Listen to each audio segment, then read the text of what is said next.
পুরীর মন্দিরের স্নানযাত্রা, তার ইতিহাস ও নিয়ম নীতি কী আছে সেই সম্পর্কে জেনে নিই।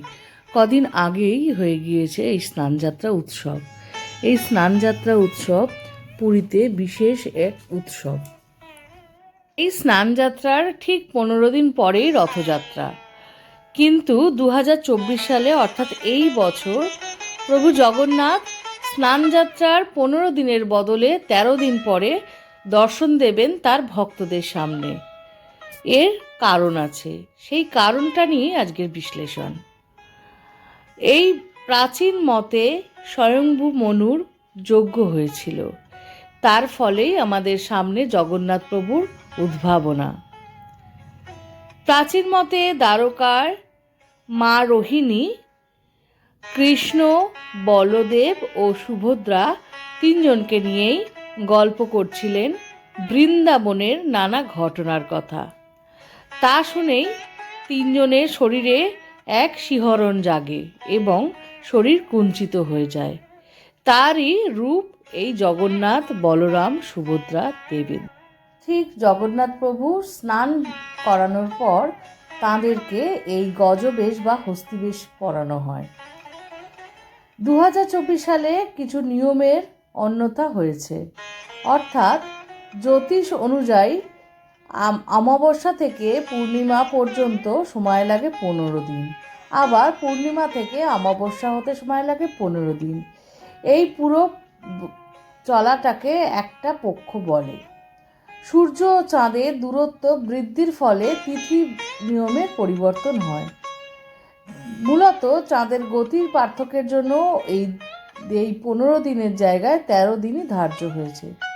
22শে জুন থেকে শুরু করে প্রতিপদ তিথিতে চতুর্দশ তিথি ক্ষয় হয়, ফলত 15 দিন থেকে কমে গিয়ে অর্থাৎ ক্ষয় হয়ে গিয়ে 13 দিন ধার্য হয়েছে এবছরের স্নানযাত্রা থেকে রথযাত্রার মধ্যে দূরত্ব। এই ঘটনাটা ঘটছে 53 বছর পর। এবারে আসা যাক স্নানযাত্রার নিয়ম। স্নানযাত্রার নিয়ম অর্থাৎ প্রভু জগন্নাথ দেব, বলরাম, সুভদ্রা দেবীকে মন্দির থেকে বেরিয়ে স্নান জায়গা অর্থাৎ স্নানের যে জায়গা ধার্য করা আছে সেই বেদিতে বসানো হয় এবং বিভিন্ন সুগন্ধি ও ঔষধ মিশ্রিত জল দ্বারা 108 কলস জল দিয়ে তাদের নিয়ম অনুসারে চান বা স্নান করানো হয়। স্নান শেষে তাদের হাতির বেশের বা হাতির পোশাক পরানো হয়, সেটা আগেই বললাম। তারপরে 15 দিন পর সকল ভক্তের সামনে আসেন প্রভু জগন্নাথ, সুভদ্রা ও বলরাম।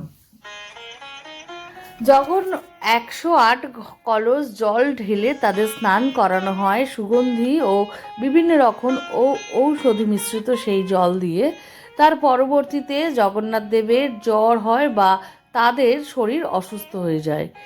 সেই সময় তাদের জ্বরের সময় ভক্তদের চক্ষুর অন্তরালে তারা থাকেন এবং তাদের শরীর সুস্থ হতে সময় লাগে কথিত আছে 15 দিন, অর্থাৎ স্নানযাত্রার ঠিক 15 দিন পরেই আমাদের সামনে প্রভু জগন্নাথ সেজে রথের মাধ্যমে চলে আসেন।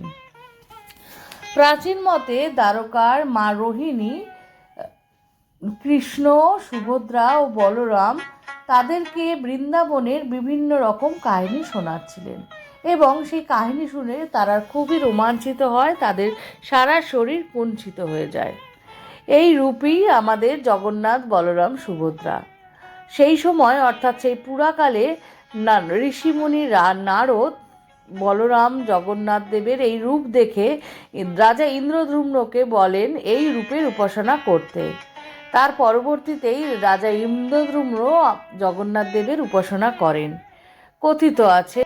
এই ছোট্ট ভিডিওটার মাধ্যমে আমি তোমাদের সামনে উপস্থাপনা করতে চেষ্টা করলাম যে কেন এই 2024-এ 15 দিনের বদলে 13 দিন পরে জগন্নাথ প্রভু ভক্তদের সম্মুখে আসছেন, আর তার নিয়মই বা কী, স্নানযাত্রার কী কী নিয়ম হয়, আর পুরাকালের তথ্য অনুযায়ী বা গল্প অনুযায়ী কিভাবে জগন্নাথ প্রভুর আবির্ভাব হয়েছে। ছোট্ট ভিডিওটি আশা করি তোমাদের ভালো লেগেছে আর নতুন অনেক কিছু ইনফরমেশন তোমরা জানতে পেরেছো। আর এই স্নানযাত্রা পুরীর রথযাত্রা উৎসব সারা পৃথিবীব্যাপী এক মহোৎসব, বিশেষ করে ভারতবর্ষে এবং আমাদের কাছে।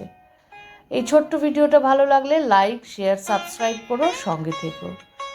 আবার পরের দিন কোনো নতুন এক রোমাঞ্চকর ঘটনা বা ভিডিও নিয়ে তোমাদের সামনে আসছি।